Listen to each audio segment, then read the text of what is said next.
Hey, everybody. Welcome to the Think Computers Weekly Tech Podcast. This is episode number 207. And like usual, this episode is brought to you by Amazon. Go to thinkcomputers.org/Amazon.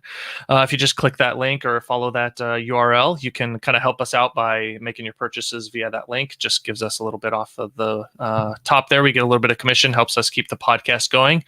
And like always, we're here with Bob. How's it going, Bob? What's up, man? It's what is today? Wednesday. Today is Wednesday. Yep. I feel like I'm finally back in the rhythm of things, if that makes any sense. I would have said the same thing, except I stayed up late last night working for you. So no. Yeah, well, No, but hey, you know what? It was all on me. But no, I finally feel like normal after CES kind of. So yeah, because I think even after last week, I think I still put out like 3 or 4 more videos from you CES. got a lot of content coming back out. There's just so much. I mean, I think it's just, you and I, and we go to our meetings together, and I don't know how many companies we met with, maybe 30. It was probably close to that. I don't think it was quite 30, but it was a lot. Yeah. What's up, Mike? Happy Wednesday to you as well. Welcome to the podcast. We're just getting started, and we're talking about finally getting over CES. Yeah, usually we start with weather, and like for us, it like rained and iced and snowed last night. But yeah, it's been cold. It wasn't necessarily warm in Vegas, so I don't feel like I came back to like the Arctic, but it's been pretty cold, But I've been inside mostly, so I haven't really gone outside all that much. But yeah, kind of going back, we have 42 pieces of content on our CES 2020 page. It's a lot. It's a lot. Yeah. So yeah. If you guys want to follow up with that, just go to thinkcomputers.org/CES 2020. Yep. Or if you're on the website, you can just click this right here, the CES 2020, and that will bring you to our dedicated CES 2020 page. It has everything. But for everybody who is following along on video, if you want to follow along with what we're talking about, we have our podcast notes page, and it is live right now. So you guys can go in the description of this video on YouTube, and you can go ahead and follow along about everything that we're going to talk about this week. Jim has just tuned in and said, hello, friends. Jim, what is going on? And let's jump into the big story, I would say, which is the RX 5600 XT. We reviewed the MSI version, and we'll get to that in just a second. But I want to talk about this. So some basically, drama. I wouldn't say it's drama. I would say it is competition, right? It's competition. Yeah. So this card was announced at CES. This was one of the big AMD announcements. They released the specs. All like the entire specs of the card were released, but the card was not shown, and the card was not released at CES. It was just announced. Right. And that basically gave NVIDIA 2 weeks to kind of be like, we have to figure something out, or we have to, do something to be competitive or whatever. Sure. So what they did is they dropped the price. So I assume they had already planned to drop the price of the RTX 2060. We saw one. Well, we knew, we saw the EVGA KO version, right? So we knew that they at least probably had some info on it. So NVIDIA did. So yeah, they had to be planning at that point. Yeah, so NVIDIA basically wanted to do what they did with the RX 5700 XT was we're releasing a super. The super's faster, and basically, so the 2060 is $20 more. It's faster. So then, in like the last 2 days before the launch, AMD updated the BIOS to make the card faster, which in turn made all of the add-in board partners, because this is completely add-in board partner launched, update their BIOSes. And that takes a while. And this card was to launch on Tuesday. Yep. Which means that most of the people that you deal with at these companies are not in the office all weekend. So they get they get their BIOS update Monday afternoon, and we have to post a review on Tuesday, which isn't fun. So it sounds like you may have had to maybe redo some benchmarks. Yeah, so I had benchmarked the card over the weekend at its original settings, and then I had to redo it at the new settings, and it was just frustrating because that's just a lot of work that you had already put in, and it wasn't like they told us it was coming. Like, hey, don't test the card yet. Sorry, but we'll have new specs on Monday. Mm-hmm. It was like they didn't say anything, and then hey, don't release the review with those specs. Here's the new BIOS updated and retest. And I did get the written review done. My video is still in edit process, so I shot it all today. But the So written review. Go ahead. Sorry, I haven't read the written review yet, but was it a noticeable difference? I've kind of read like a 10 to 11% increase in performance. Is that kind of what your experience was, or what did you kind of? Yeah, it's not. I mean, in games, it's not crazy noticeable, but I mean, they did bump the card up a lot. Right. So it's basically on par with an RTX 2060 at technically a lower cost. So for what we reviewed was MSI's card. It is their Gaming X card. So if you're familiar with MSI and their Gaming X, this will sit as their flagship RX 5600 XT. The one thing that I really liked about this card specifically was its actual design. We'll go to the second page here so you guys can see, is they've redesigned their Gaming X for the RX 5000 series. We didn't get their 5700 or 5700 XT, so we couldn't really see this new design. So I'm actually, this is like the first time I'm seeing it in person, and it is nice. Like, for an AMD card, this is really nice. I think that the design is more modern and it's not kind of like crazy out there. There's hardly any RGB on this. I just really, really like the design of the card itself. Yeah, I'm usually not a fan of MSI's look in general on their cards or products, but this one actually doesn't seem too bad. That's kind of nice. It reminds me of some of ASRock's like early products with that brushed metal look there and the dark gray, it's like this nice kind of brushed metal look, just a little bit of red in there, and then you get the full metal backplate there. It is a really nice card. It's a big card. You can see it's more than 2 slots. It's about like 2.5 or 2.7 slot card. Really, really big card. I think they've done a great job. It uses their 7th generation of their twin Frozr technology. So you have 2 100 millimeter cooling fans, and they're their Torque X 3.0 fans. And basically, there's 2 different types of blades for better airflow and all of that. I go into that really in detail in the review. You can see how big the heat sinks are on there, and they're connected by heat pipes. There's a total of 6 heat pipes on this, and the cooling results on this are really good, as well as the sound results. So this thing, the fans will completely turn off when you don't have when you don't put load on your GPU, they'll completely turn off. That's kind of, I guess that's more standard. That's pretty standard now, it feels like, thankfully. But even in full load, 100% load on the GPU, this is not very loud at all. Only like a 10 dB difference, or maybe even less than that, which is not a lot, especially for an AMD card, because some AMD cards sound like they're going to take off. So that's not the case here. This is the little part right here that will light up with RGB lighting, just as MSI Gaming. But getting into kind of, how does this card perform? I think that's what a lot of people want to know. This is the 1080p card. This is, 80 to 100 FPS at AAA titles at, the highest settings. This is over 100 FPS, getting to 120, maybe even 144 on esports titles at 1080p. And you can even do 1440p over 60 FPS on AAA titles. So I think, when it comes to the cards, the RX 5700 XT, that's their 1440p card.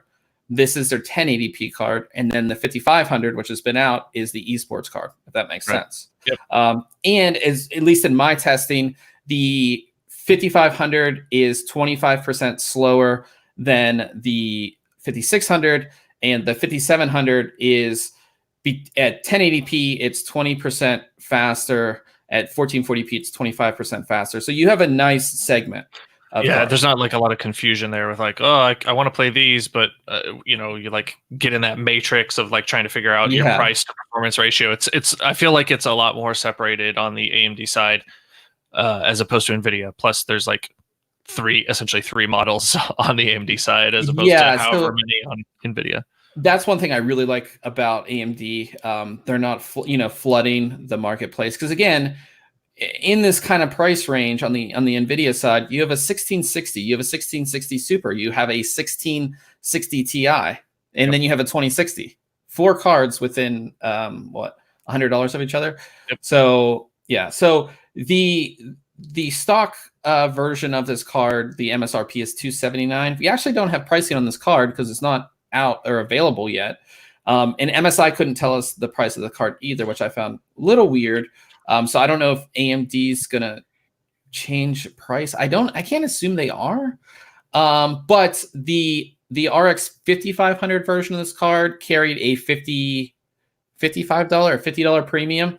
So I would say this card's gonna sell for 330. That's my guess. Okay. So yeah, so like I said, I think it's a good card. Like if you want a high performance 1080p card or over 60 FPS 1440p card for 330, it's a great card. Cooling on it was great. Power efficiency was great on this as well. MSI did a great job with this as far as looks. I think there's really not much I can say bad about this card, and that's the only thing I could say is that when you compare this to an RTX 2060, is that the RTX 2060 has ray tracing and this does not. If that's something you're into, you're obviously going to go the NVIDIA route anyways. Yeah, I mean, I just hate that we've got these cards that are essentially launching and we have no idea on pricing. It just that was a little weird. Bad. It's not available, at least not to my knowledge. They said it's going to launch in a couple of weeks, but I would like to know pricing. I just based my 330 mark on what the 5500, the premium that the 5500 was. Yeah. And this actually has bigger heat sinks. It's a longer PCB. It's a more expensive GPU. So it might be more. We'll just have to wait and see, I guess. Yeah. But I did give it a 9 out of 10 and a recommended award. The only reason I gave it 9 out of 10 is because I don't know the price. And the BIOS change at the last minute was just annoying to me. Yeah. And it's annoying I don't know. I actually can't tell you the RX 5600s that were available on launch day. If the customer had to update the BIOS. I was going to say that's extra work for that customer. Not everybody's comfortable, flashing a BIOS on a card. You can brick your GPU. I mean, it's just bad. I believe that you actually had to on ones that were available day one, just for the fact that all the press releases that came out were like easy one-click install, So yeah, those like follow-up articles I kept seeing. Yeah, but I did give this card a recommended award. So if you're looking for a 5600 XT, this is one that I would highly recommend. Just MSI just really did a great job, and I was really impressed with the card. But the card overall, like I said, it's a good card. It's one that I would recommend. And one thing I really did stress is that you have a choice now, just like on the CPU side, because you actually really have a choice when it comes to getting two products that are pretty similar in performance at around the same price. You're getting that here now too. The 5600 XT and the RTX 2060, at least in our testing, are they perform the same. They're within 1% in our testing in games. So if you want NVIDIA and you like NVIDIA, get the RTX 2060, which has now been lowered to around 300. And then if you're on the AMD side, of course, get the 5600 XT. Yeah. So I like it. Cool. I like it a lot. So I reviewed that, and then I got to play even more games because I reviewed a monitor, which was kind of interesting because we've seen them and we talked about it at CS, but I've actually never spent a lot of time with a monitor that has HDR. That was kind of a new thing for me because I've never, actually spent time, spent hours playing. I mean, you see them demoed for a while and and they've been set up by the company, but actually spending a lot of time with one. Yeah, I'm sure it makes a difference and you actually come to appreciate it maybe more than than just seeing a demo. I definitely did, especially the game that I played on it. But I took a look at the AORUS CV27Q. That is their 27-inch curved 165 hertz gaming monitor. This is a great monitor. When it comes to I feel a lot of monitors, they have these taglines like, again, HDR, curved, 1440, Whatever. whatever it may be. Yep. But to actually play on this was really great. Here you can see the curve. I think for 27 inches, 1500R curve is perfect. Looking at the monitor, I didn't have to, turn my head or anything, which I really liked. So for 27 inches, 1440p, I thought that was really great. Their stand is actually nice on this too. And I think it's some, people don't think about that, but I do a lot because I want to be able to move this thing around. So you can pretty much do everything except for turn the monitor into landscape, or into portrait. I'm sorry. So the bottom of the stand actually allows you to completely swivel it all the way around. And I don't know if you'd want a curved monitor in portrait. I can't really fault them for that because, again, you really wouldn't want a curved monitor in portrait mode. So I really like that. It does have a little hole there too, so you can route all your cables, which worked well. For those who want to mount it on an arm or anything like that, it does have your VESA mounts in there as well. As far as connections, you get two HDMI, one DisplayPort, and then you have USB on this. So it has a USB hub and it has USB for some other reasons, which I'll talk about. And then you have the little controller on the bottom, which is so much better than 5 buttons and trying to figure out. Yes, 100%. But you don't even need to use that, which is the really cool thing about this monitor. So before you go on, Ken in chat is asking the benefit of a curved monitor. Really, I mean, from my perspective, it's kind of to bring you in immersive a little bit, right? You've got, for me, I've got a flat screen in front of me, and it just brings those edges in a little bit to really, depending on how close or far away you're sitting, just brings that into your peripheral a bit. It's a lot more noticeable, I feel, on a much wider monitor, like an ultra wide, like the Samsung we took a look at it at CES, right? Just kind of brings you further into the game, I would say. Plus, I don't know if you've got any thoughts on that as well, Bob. Yeah, I mean, I use a 34-inch curve. That's what's sitting in front of me right now, and I wish I could show you guys. But that's what I use. And for me, because it's curved, because it's 34 inches, I do have to move my head a little bit like this, but not a whole lot, and it's more immersive. So when I play games, especially single player games, it's a much more immersive experience for me. You feel more in the game, especially if I turn these lights off and I'm in the game. I just feel more immersive. As far as game, it's very good for, again, racing games and single player games. For FPS in esports and especially competitive gaming, I wouldn't say a curved monitor is the best thing, especially when you get into the larger curves and things like that. But it's just more immersive. That's the whole idea. It's more immersive. And it allows you to not move your head as much when it comes to certain things, I guess, if that makes sense. But thank you, Ken, for that question, for sure, because I know a lot of people might, kind of wonder what that's about. The back of the monitor does have RGB lighting, which you can control with MSI's Mystic Light software. It's just kind of there for show. If you had this against the wall, it's not going to light up that wall. If that makes sense. That's what I was going to ask, if it's bright enough to kind of give that back glow, not really. Offset lighting. Okay. Yeah, no, not really. So the on-screen display, we talked about using that little joystick. This is what it looks like, and it's actually one of the best ones that I've seen as far as organization and things like that.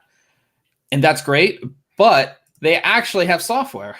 So if you connect the monitor via USB to your computer, you can install the software, and the software has everything that the on-screen display has. You can do it all with your mouse. It is like night and day. I will I'm using this monitor here. That's not the AORUS one. And I just want it so bad to change things and to make it easier. But this is a Biotech monitor, and I have 3 buttons under that I have to go through, and, these sloppy menus and everything. So that is one plus of the AORUS monitors. And I don't know of any other company that has something like that. You know what I mean?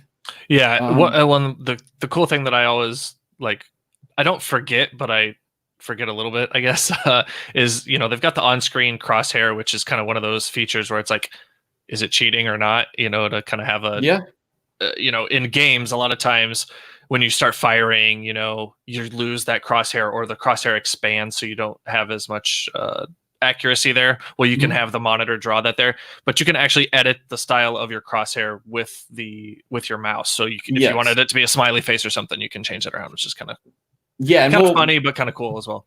Yeah, we'll get into that in 1 second as well. And I just want to show you guys, like, as far as like, I'm a multitasker, and I think every monitor review I do, I show you, this is what two windows look like side by side. The 27-inch 1440p, I think you have more than enough room to be like a side-by-side window person. So it's something that I definitely wanted to mention. And then, of course, the most important thing is gaming. I played a lot of Apex Legends, which we will be playing a little bit later after our stream here. And great, just, great colors. Everything was really good and fast. 165 hertz, which I was able to push with my RTX 2080. No problem there. Just was great overall experience when it comes to like a fast-paced game. And then I played Star Wars Jedi Fallen Order, and that's where this monitor really showed its true colors for me when it comes to HDR. So I wish I should have taken a picture of another monitor that doesn't have HDR, but if you look at certain things, like this is black, and there's no it's in the shadows. It's just black, right? It's black, and there's no glow from behind, or anything like that. It is true black, and that's what the whole idea of HDR is, to make it more immersive, make it look more real. And Joseph asked, isn't AORUS a Gigabyte brand? And yes, it is. AORUS is Gigabyte's gaming brand, so all of their high-end gaming products get released under the AORUS brand, kind of like what Asus does with their Republic of Gamers, kind of basically like the same thing. But playing Star Wars, as I said, it's such a more immersive experience, and I think that this really showed me what monitors like this are. This is why we have HDR. That's why it's one of these taglines. You have to play it to experience it. I can tell you that this is really black, and you feel like you're more in the game, but you have to play it. That's why I always say buy on Amazon, because you have 30 days to return if you're a Prime member. So just actually experience it. It's definitely worth getting a monitor with HDR these days. Yeah, I mean, when we did the demos at NVIDIA's booth, right? I've seen some HDR monitors, but when they were showing off a battle scene in the new Call of Duty, just some of the sparks and explosion pieces were just so much brighter when HDR is done well, and you actually have the brightness of the panel that matches up to like true HDR specs. Like the rest of the monitor can be black, and you can just have these piercing bright pixels, and it's just night and day difference between a non-HDR monitor and a fully HDR monitor. That's what nice. So AORUS calls this their tactical monitor. And one of the reasons that you talked about is you can draw. It's kind of hard. It might be hard to see in the stream, guys, but this is like the normal crosshair in the game is these white ones, but the one in the center is the one I put on the screen. And that will remain in the center of your screen to make it. I see, for me, I didn't notice it really when I was playing, but some people might, maybe in, I hear it as an Apex, but maybe in Counter-Strike Source or another game, it might help you out, but it's just a feature that's in there. And again, you can make your own crosshair. You can make it different colors. You can kind of set it in there. So that is one plus there. And then you have a really cool feature, which is active noise canceling. So again, you connect this monitor to your PC via USB, and it creates an audio device. Then you plug in your stereo, headphone, and microphone into the monitor.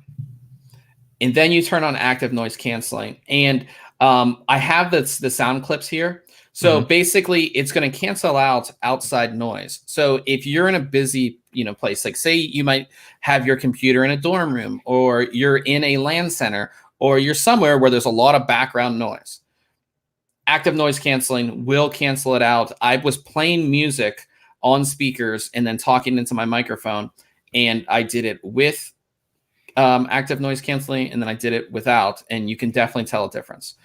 So in competitive games where audio, hearing your teammate is important, this is another tactical feature this monitor has. I think it's really cool. And it actually worked. I was able to test it and it actually worked. So if you guys want to check out those audio clips, definitely go ahead and do that. But yeah, overall, like I said, I think it's a great monitor, and it's cool to see it from AORUS. They just started making monitors, but I think that, we see gaming monitors and we see them with all the specs, but AORUS kind of went a step above by giving you those tactical features and kind of integrating, making it, they know that gamers don't want to be fiddling around with their monitor under there and everything like that. So, you have software to control everything, and it's just, they've done a lot more. So I actually gave it a 10 out of 10. Nice. I couldn't find that doesn't anything. happen too often. It does not happen too often. I always find something wrong. There's nothing wrong with this monitor. I couldn't fault it for anything. And I also gave it a recommended award. So if you're looking for 1440p monitor, this is one that I would recommend. It's selling for $429.99, and I think that's money very well spent, especially if you are playing single player games that support HDR, or any games that support HDR. I think that you'll have your money well spent now, for sure. Was this one of the monitors we saw at CES? No. Okay, so it doesn't have the KVM feature. Yeah, it doesn't have the KVM feature now. Gotcha. But it does have the USB hub on it as well, so you can connect other things. So if you did have like a USB headset or your keyboard or your mouse, you can plug into the monitor too, so to make things easier. Yeah, and Justin in the chat's asking if a previous GPU will drive the monitor, and what do we recommend? So, I mean, a previous generation GPU will, if let's say you've got a 1070, 1080, even back to a 970, like there are some titles that you could run at 1440. You're not necessarily going to get the high frame rate to make the refresh rate worth it. But yeah, you could definitely utilize a older card as long as your connectivity was compatible, things like that. So it really depends what you want to play and what performance you want to get out of the card and monitor, and what kind of experience you want to have. If you want to be playing at the full frame rate of this monitor, at high settings and the full resolution, you're probably going to want a current generation card that's designed to perform in that manner. Yeah, and you have to think about too is that you will need a card that has DisplayPort to get 165 hertz. Now, at least the past two generations, they all have DisplayPort, but if you're running something older that doesn't have DisplayPort, HDMI, I think will only push maybe 100 or 100. I don't know. Actually, I don't even know what it is. But in any case, like I said, it is a great monitor, one that I would highly recommend. If I wasn't on the ultra wide, because I'm an ultra wide guy, like productivity person, that would be a monitor. Like I would have replaced this monitor with that one, or but I need my 34-inch for sure. But that brings us to our last review of the week. We're back to reviews. Like I feel like we haven't done reviews in so long. It was the holidays and then CES. So yeah, back on it. But you took a look at a AiO from Arctic. It is their Liquid Freezer 2. So you tell us a little bit about it. So like the name suggests, it is the Liquid Freezer 2 240. So it is a 240 millimeter all-in-one CPU cooler. And like I feel like in the AiO world the last couple of years, like we're kind of bound by patents from certain companies that kind of limit the design choices and what we can do with all-in-one coolers. So you typically have your sealed loop with a pump, reservoir, and CPU block all in one. You've got some tubing that attaches to a radiator, and we've got our fans, right? So recently we obviously have seen things like RGB, ARGB fans and lights on the pumps themselves, things like that. Arctic has kind of kept towards the performance side as opposed to aesthetics, and they've kind of shown that off here, whereas in the image Bob's got up now, that's the water block and pump module.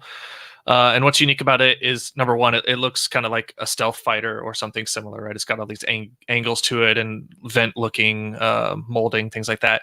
But on the right side, we have a 40 millimeter fan that spins and is kind of a blower style fan. It takes in air from the top on that circular intake and blows cool air, or just air in general, across your VRMs that typically surround your CPU socket. So in a liquid cooled environment, a lot of times you don't get the airflow that you would typically in a your air cooler, a tower, or a down facing fan.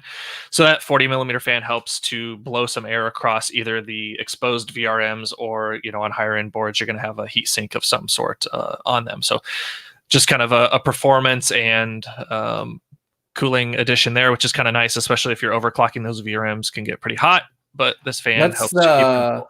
That's what something I wanted to, when we initially did our, I forget I think it was the Z390 boards with a 9900K. We would thermal throttle. Yeah. And all I had to do to get it to not thermal throttle is put a small 120 millimeter fan blowing down on it. Yep. Right. And it would not thermal move throttle. Some air a little bit. Yep. Yeah. Just move a little bit more, because I was testing it in a test bench. So like this totally makes sense for that, at least for me. Like, yes, this is like this, people might see this like, oh, this fan's kind of a gimmick, but no, at least in my case, in that setting, I could have totally used this and it would have solved that problem. It is a quiet fan, Ken. I don't hear it at all running in the system. And it's funny that they use like a transparent fan blade hub type of design. I really wish they would have put like an RGB LED in there to kind of make it glow. Yeah, I initially thought it was I thought it was a flow meter when I initially saw it. Like at first, yeah, it kind of looks like some coolers that have done that, but nope, that is a fan to keep the VRMs cool. So that's kind of a nice design there. You've got a matte finish on the bottom of the block. It's a pretty standard design there, but if you kind of scroll up a bit on the page, I just wanted to notate, you've got your 220 millimeter fans. Another nice thing about this, so number one, you've got the VRM fan. That's kind of a unique feature that's designed towards performance as opposed to aesthetics. But Arctic has also kind of already mounted the fans on the radiator for you, which a lot of times is the case with AiOs. Saw that in your review and I was like, yes. Because it's 4 screws per fan, and you're like, this is just annoying. And you've got to like run the wiring through them.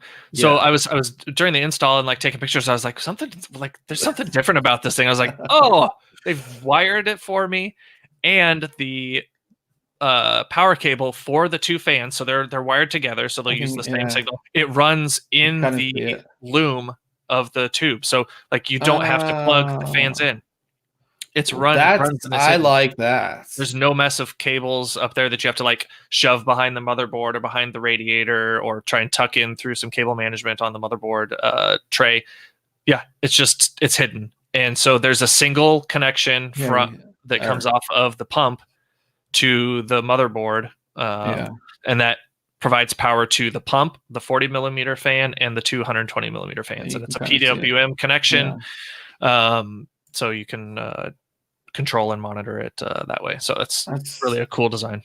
That's awesome. If you've done this a bunch of times, you know how annoying it is. Yep. It is just, I hate especially with RGB, because you've got to now I got to connect my fans together so that they're like can be synchronized, and then I've got to move that cabling around. And a lot of times those connections between the ARGB connectors is kind of loose. It's not as tight as I feel like they should be a lot of times. It's just it's a headache. So now what I wanted to ask you is when these, because the fittings, they come right out basically the front of this block. Now, did that make it harder to maneuver or no? Right. So I kind of touched on that a little bit here. One thing I don't like about this is in this design, they don't swivel at all. And a lot of times when the connections come out either the side of the block, which is a lot of AIOs are kind of designed with the lines coming out the side, they will swivel or rotate a bit so that you can kind of maneuver it inside the case. It allows you to maybe I want to mount the radiator at the front of the case or at the top. This just makes it a little harder. The cables are a bit stiffer than some AIOs. They did look like that from your pictures. They're a little stiff, and I feel like they're a little short. I think they were 450 millimeters. That was really kind of my a little complaint there, that they didn't swivel. It wasn't horrible. It didn't make installation that much harder or anything. They were definitely flexible enough and long enough to go in just fine. But I wish you would have had some rotation there to make things a little easier. Gotcha. But yeah, installation's pretty easy. Obviously, it's going to be compatible with like AM4 systems on the AMD side, and then a plethora of Intel sockets and mounting. Gotcha. And then as far as performance, it was performance. We've just kind of restarted our test system for these AIOs on the Ryzen 7 1800X. So we don't have a lot of benchmarks in there yet, but I've got another AIO sitting behind me. I've got another one on the way from AlphaCool. So these charts will fill up pretty soon. But so far, it had the best idle temperature of the coolers I've tested and the best load temperature. Now, it made quite a difference in idle, but my load temperature was very close there, 46 degrees Celsius compared to the Silverstone that we looked at recently. So it performed just fine, nice and quiet. The one thing that is a little unique as well is it's PWM controlled, but that controls the RPM of the pump, the 40 millimeter fan, and the other fans, because you've got the single connection there. So you increase the speed on one, it increases the speed and a little bit of noise on all of them across the board. So so I think sometimes I can't hate on companies for not having software, because we've seen horrible software. So it's like, maybe they're not ready just yet. Yeah. In this day and age, like, I used to be like, yeah, you need software. Like, I want software control. Mm-hmm. And then I'm like, I've had really bad software, and I'm like, I just want to connect. I just want to connect to PWM. So really, like, final thoughts. It's a pretty standard AIO, except designed more for people that don't care about RGB and want maybe that extra cooling for the VRMs. I think that's a really nice feature. I think the cabling that's pre-ran for you and runs through the hoses is a really nice feature. It just makes installation that much simpler. And the price point is pretty nice. $84.99 for the 240 millimeter version. They also have a single 120. They've got the 240, a 360, and then a 280, I believe. Nice. So gave it an 8 out of 10. It's nothing special, right? It's not like, if this would have had RGB as well, I think we would have been closer to a 9, just, at that same price point. But I think $85 for this cooler, with the unique features that it has, is pretty fair there. But again, we've got my only con really is the no physical manual. Again, they're going with that QR code for your phone. Sometimes you just like to have that physical manual in my I think anyways, that, but we're going that way in a lot of instances. It's when it comes to certain things, I would say, like, there are certain things where QR code's fine. I think like the graphics card, I think it's fine, because it's not something that, like, at least in my opinion, requires like a lot of installation. You kind of just put it in. Plug it in. But when it comes to an AIO, you want that piece of paper like there, right there. Right. Yeah. Especially when I've got like a screw, I've got a screwdriver and some screws, and my phone locks. And in my case, I've got to, either put in a pin or authenticate to unlock my phone. And, if I'm got thermal paste on my hands or something, whatever. Yeah. No, I totally agree. But yeah, great review. And excited to see more AIO reviews coming from you. So. They're coming. Yes. And then for Case Mod Friday, this week, we kind of just did a gallery because, of course, we were at CES, and we finally got all these pictures together of just all of the awesome case mods and builds from CES. Each week, we typically just do one build that we feature, but we just wanted to throw in all these into one big gallery that you guys can just, scroll through and see some of these really awesome, and they don't even have to be mods, because like some of these, this is like a cyber powered machine, but we thought it was a really cool looking build. you know. I feel like there was less custom builds, at least where we were at and that we saw. Now, don't get me wrong, there were some really nice custom builds, but I felt like there were more just high end builds in chassis that are available, Yeah. which I like. You know, I'm a fan of that as well. So, but yeah, I think we've got 8 pages of in the Yeah. gallery there, so there's lots to look at. Yeah, lots to look at. If this, this whole gallery thing is not your thing, you can go check out our entire Case Mod Friday section. Every week we feature a builder mod that's been completed in the community. And you know what's funny is I didn't even see this thing. That was so funny. There's so many people that are like, "Did you see that at MSI?" And I was like, "I have no clue what you're talking about." There's a lot going on at MSI, to be fair. I mean, it's Yeah, a pretty big room. If there's like 150 or 200 people in there, and you could easily walk past this. But like, this was like really cool. I would have like spent time and like checked it out. But the whole idea is this is like a table that has a PC in it. Oh, wow, that's pretty cool.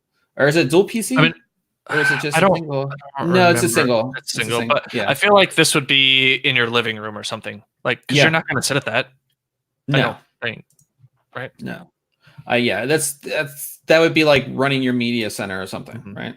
Yep. But like I said, I didn't see that. A lot of these, like I said, were, we saw a lot of Mod My Mods, Modders Inc. stuff, a lot of builds there. I mean, the TIE Fighter keep calling it a TIE Fighter. It's not a TIE Fighter. It's an X-Wing.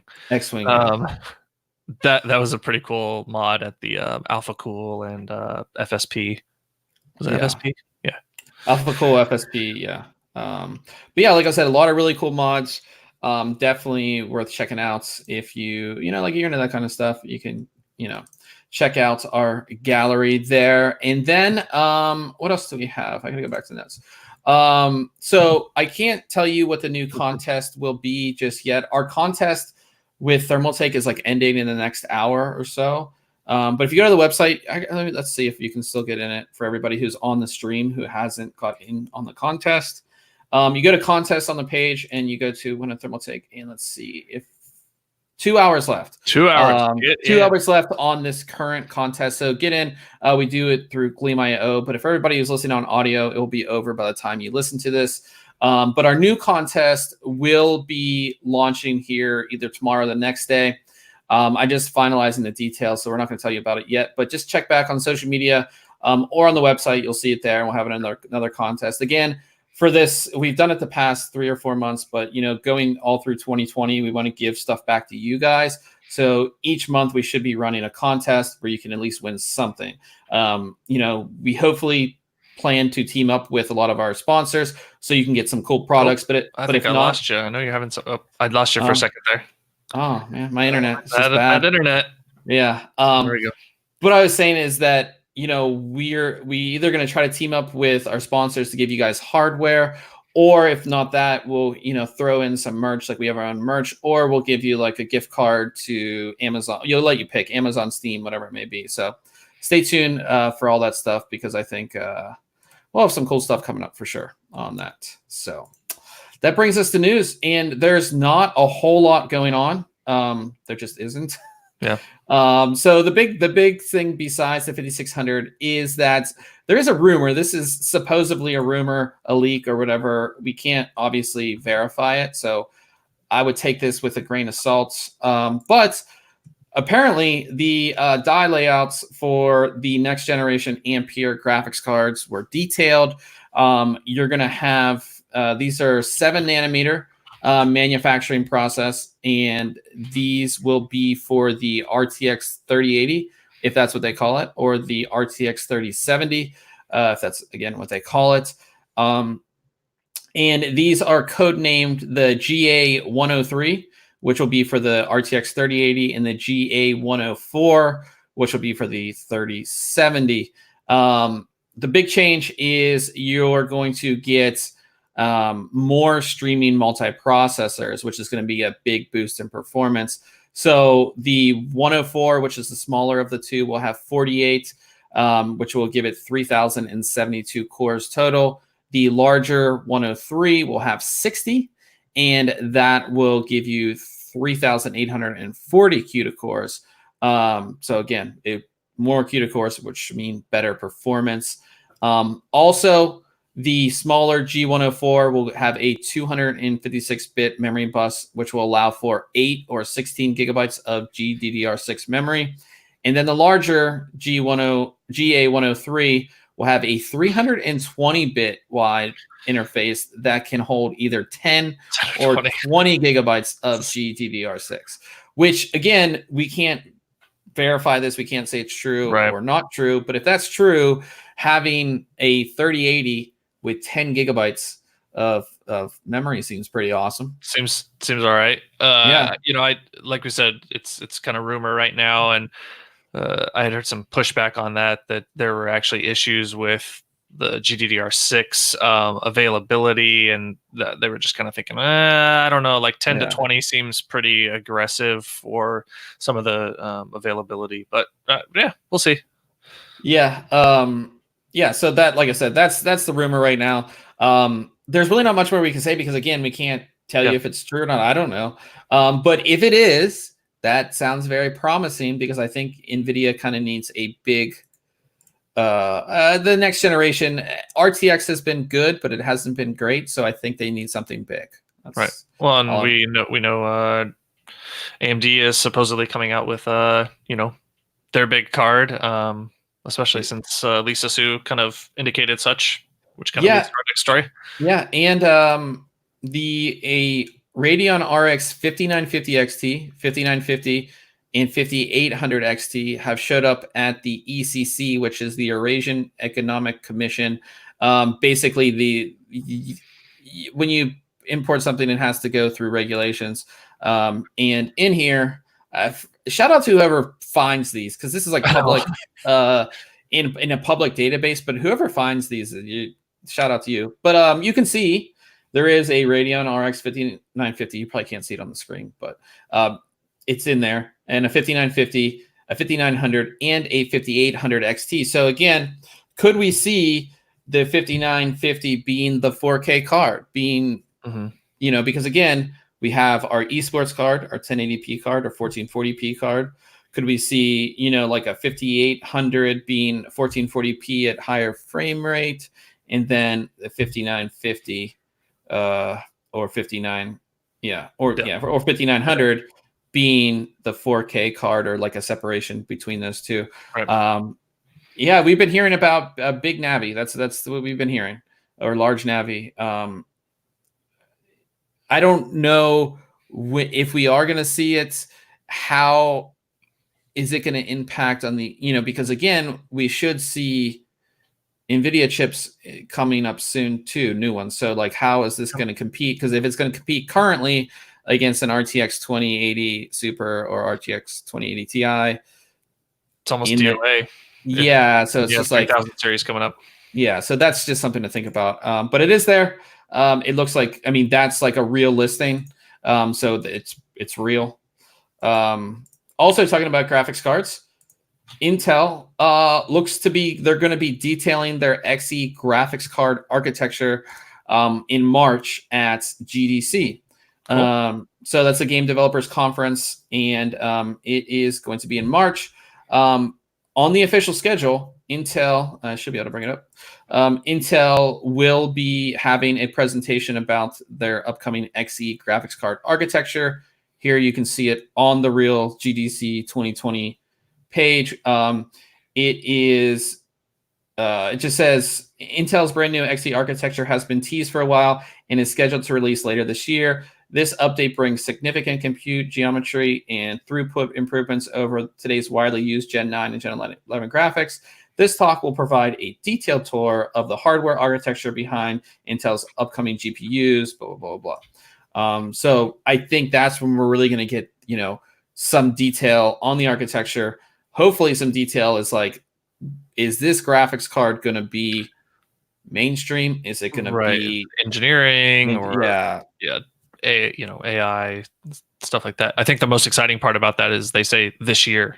So like, all right, it feels like that has gone pretty quick, because I mean it was a couple of years ago where like, hey, guess what, AMD or Intel is working on a discrete GPU again, and it felt like that was going to be forever away, and now it's apparently going to be this year. So yeah, and again, we initially thought we'd see it at CES, right? And it's been there's pushed rumblings back. that we might see it, and we've seen that the physical card that was shown on that page, right? I mean, I've seen people holding it.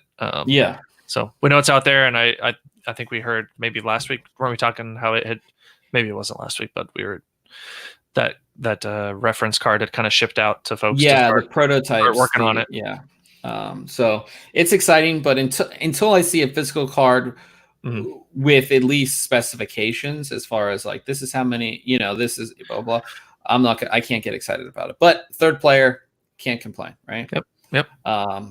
On to gaming. We have 2 gaming stories this week, and one is one that I think you guys should get behind, just because Intel CPU cuts prices. Oh, hey, just flying through. That's what I'm here for. Keep you in check, man. Yeah. So I totally missed the story. According to industry sources, Intel will cut CPU prices in the second half of 2020. Historically, Intel has never cut prices because they've had such a stranglehold on the GPU or CPU market. Sorry, and that basically means that they can set the price and be like, "This is what you're paying, no matter what." They did price cuts on their Cascade Lake X CPUs, which launched at 50% from the previous generation. Yeah. We saw that, and that was they kind of had to because AMD's product stack was much better performing and much lower cost, so those would have never sold at the prices that they wanted. So the previous generation, the high end, I don't even know what it was, but it was $2,000 for the CPU. That new version of that CPU now is $1,000 or like $950. Yeah, something like that. So now Intel does not price cut or has really never price cut current gen or current processors. They just don't do it. So the consensus is that when their new desktop processors launch, they'll be launched at a lower cost than the previous generation. That's the hope, or cool. We're saying. So you might be able, that's the way they're going to compete up until they get 10 nanometer figured out. So I mean, it makes sense if they can't get 10 working, they've got to do something, and that will probably. Yeah, and again, these new processors that are coming out are 14 nanometer plus. So it's kind of hard to justify paying the same price for a 14 nanometer part that, that has, 10 core, 20 thread part that's jammed in there. And I can't imagine how hot it gets when you can get a 16 core part for the same price, or even the 12 core part for the same price that is, better process, better efficiency. You know what I mean? So I think it's what they have to do. So it's good to finally see it, but again, this is rumor, but it should be happening. So now on to the gaming news, and we have a really awesome thing going on. I'm sure if you're at least not living under a rock, you've heard about the fires in Australia. It is not good at all. And I think that's it, we've seen different things you can, give aid, and there's tons of websites where you can do it for the fires in Australia. But Humble Bundle is they have a new fire relief bundle, and 100% of the proceeds, it's $25. 100% of your proceeds will go to Australia to help them fight and recover from the fires. I don't know how much. Does it say how much? There's only 16 hours left. Yeah, there's only 16 hours left. So this launched a while ago. It doesn't show how much. Or here's like the leader. Okay, total. So they've raised $1.6 million. If I'm reading that right. Wait, yeah, $1.69 million. So here's all the games that are on it.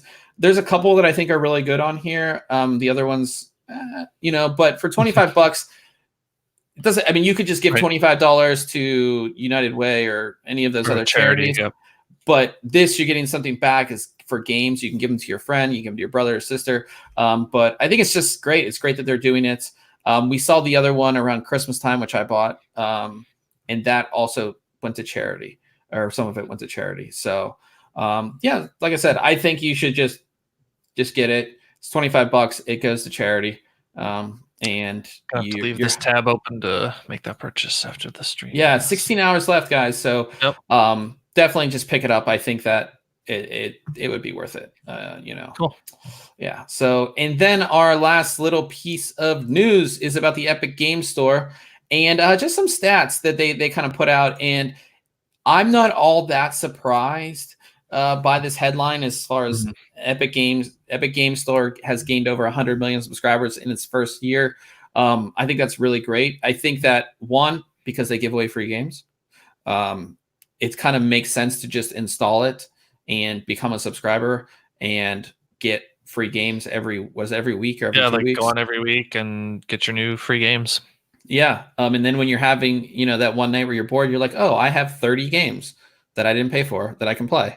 And some of them are good. Some of them are really good. So I think that is part of it. And they put out some numbers here that the store has generated $680 million in revenue, with 251 million of it being from third-party games. So not Fortnite, which is kind of cool. And they also listed some of the top selling games or most successful games on the platform. World War Z, which I actually wanted to check out. Borderlands 3, which I also wanted to check out. Untitled Goose Game, which I actually looked up earlier. It looks kind of funny. Metro Exodus, which was in Borderlands. Was World War Z a exclusive? I'm not sure. Hey, thanks for coming out, Ken. World War Z or Borderlands 3 and Metro was an exclusive. Control, Outer Worlds, Division 2, Dauntless, and Satisfactory. Those are kind of like the highest selling games on the platform. So yeah, like it kind of makes sense. Like I don't see this as being a big surprise to me. Yeah, I mean, it's nuts. I have 40 some games in my Epic store, and I've paid for 2 of them, I think. I think one. I guess I haven't paid for Fortnite. It's just free. I think Borderlands 3 came with some product I bought, and then I bought Division 2. Division 2. Everything else is a free game in there, and that includes like the Batman Arkham trilogy is on there. Some 3 Lego Batman games. It's crazy. Yeah, I did download, or I did put those into my game library as well. Yeah, I mean, I have like you said, Fortnite has always been in there, and then I bought Star Wars on there. Yep. And all the other games I have on there are free. I think I have Unreal Tournament, but again, that was on there. Yeah, I've got that in there as well. Yeah, so I just think what they're doing is awesome. It's continued to grow. I like what they've done about the transparency as far as like they have a Trello, or is it Trello board? I'm pretty sure they have a Trello board with all their development. It's public, so you can see what's going on. Cool. Really cool stuff in there. So yeah, I think that is awesome. And then we talk about what we have going on next week. So because I was struggling with the RX 5600, I will be reviewing. Let's see if I can bring it up here. This mouse, which I showed you guys last week. This is the MM711 from Cooler Master. It is basically their it's their MM710, which is their lightweight gaming mouse with RGB lighting. It's pretty much what it is. I really like it. I've talked about at length about why I like lightweight gaming mice. It will be in the review, so definitely stay tuned for that one. And then hopefully I will be taking a look at InWinds 309. So this is the case that has this cool little thing in the front end. We talked about it maybe before CES, but the front panel on the one that I had issues, so they sent me a new front panel. It comes in tomorrow. Hopefully I don't have issues with that one. And we will get this review out to you guys. But it is a really cool looking case. And it has still the side panel design I absolutely love. You press a button, it pops out.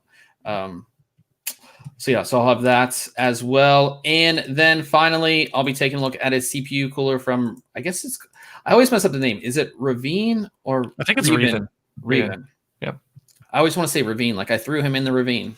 Not good. Not good. Yeah, but yeah, so I was taking a look at their Justice 2 tower cooler. So I'll have that for you guys as well next week. So pretty excited for everything coming up next week, and that brings us to the end of the podcast where we talk about if we did anything or Nope. You know what I actually did this week that I've never done before, at least I don't believe I have, is that I flashed an AMD card because I had to. I never did it before. You've done NVIDIA cards? I've done NVIDIA cards, yes. Yeah. But there's an AMD flash tool that you do. Mm-hmm. It's just really simple, but I've never done it before, so I think that's always a little scary. You're like, yeah, I was like, you're like, I hope the power doesn't go out. Or, I was like, if I brick this, then I guess I can't complete the review. So that's fun. Yeah. But no, I'm trying to think if I did anything else. I didn't really do anything. I kind of mentioned this isn't coming out next week, but I mentioned another AiO. Let's get the H115i RGB Pro XT from Corsair. So that will be the next AiO up for me. And then, like I said earlier, I've got an Alpha Cool coming in as well. Yeah, I'm trying to think if I did anything. No, I wanted to go see 1917. I didn't go see it. I wanted to go see Bad Boys for Life. Didn't go see it. I've just been too busy. Yeah, we went and saw Doolittle on Monday, which, I mean, kids were out of school. I was off, so we had to have something to do to get out of the house. But I was surprised at the IMAX theater here. Like, Bad Boys for Life was in the IMAX, and that's where I had seen Star Wars. And so it was kind of like, you kicked Star Wars out for I don't know, Bad Star Wars Boys has been out for a while, I guess. It's a month. I don't know. It seemed a little rushed in my opinion, but whatever. Yeah. But yeah, I really don't think I've done anything. I have a lot of cool products coming in that I'm really excited about. Stuff you'll see in the next month or so. So a lot of cool stuff, new tech and things like that. So I'm really excited. But we will be streaming after this. We are streaming now, but we're going to be moving over to Twitch, which is just twitch.tv/ThinkComputers. We're going to be over there. We are going to, what are we playing? Apex? Yeah, Apex tonight. So you missed out unless you got any time in with the third party constantly. Okay, so third party you missed out on. Or third person view. Yeah, which did that. I felt like I played better or did all right because I felt like people weren't as good at that mode. Yeah, and it took a little work. So I felt a little better, and I got a win on that mode. Nice. And then the last 2 days were the constantly shrinking circle, which was pretty fun. I didn't play that. I played a couple rounds last night, I don't know, 5 or 6. Are you gonna now this whole event? Will you be able to replay them again, like that mode again, or no? I don't know. I don't think so. I mean, unless they bring them back again for a limited time mode. Okay. But today and tomorrow is shotties and snipers. And that was one they had before, and we had a lot of fun, or at least I had a lot of fun playing that. So yeah, I didn't get a lot of chance to play it, so I'm kind of excited to play that tonight. So I think that's probably what we will do. Yeah, so we'll be jumping over there, guys. Ryan will put up the stream as soon as we get off here, so you can jump on, and then we'll probably take 5-minute break, go to the bathroom, and then get on to gaming. And we will be giving away some games, so definitely head over. We're not sure how many we're going to give out. I have a bunch of keys for a bunch of different Steam games that I'm not going to play, and I figured, why not just give them out to you guys? So head on over to twitch.tv/ThinkComputers, and we will be giving those away over there. And everybody who's on the podcast, if you want to subscribe to the audio, you can't tune in for our live stream. It's just ThinkComputers, all one word. You can put it in your podcasting app, website, whatever it may be. We're on iHeartRadio. We're on pretty much everything. So definitely do that. And until next week, we will catch you guys later.